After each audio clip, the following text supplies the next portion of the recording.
अति भन्दा पनि 4 गर्यो भने खती हुन्छ भन्छ नि। आज सुर्खेतको वीरेन्द्र नगरपालिकाको नगर प्रहरीले एकजना आमाको यस्तो बिजोग बनाइदिएको छ। त्यो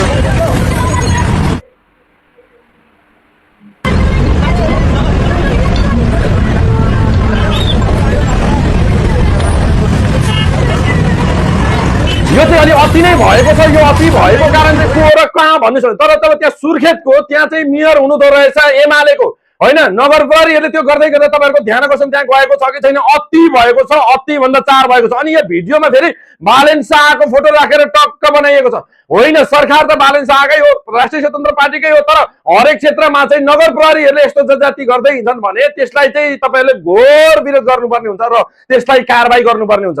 अति भन्दा अति भएपछि खती हुन्छ, यति कुरा याद गर्नुहोस्। तर बालेन शाह र प्रधानमन्त्रीज्यूलाई लज्जित गर्दै त्यो फोटो राख्दै यसले यसो गर्यो त्यसले त्यसो गर्यो भन्नको लागि चाहिँ तपाईँहरूले पाउनुहुन्न। र त्यो आमालाई यति दुःख दियो त्यो नगर प्रहरीले, हिँडिराखेको बेला सामान समातेर पट्काइदियो र घोप्टाइदियो।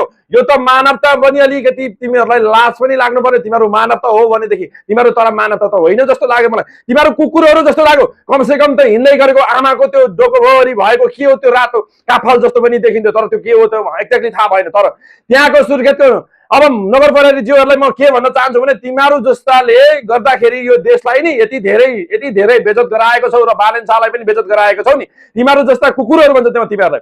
तिमीहरू माको कुकुरहरू हो, तिमीहरू कुकुर हो नि।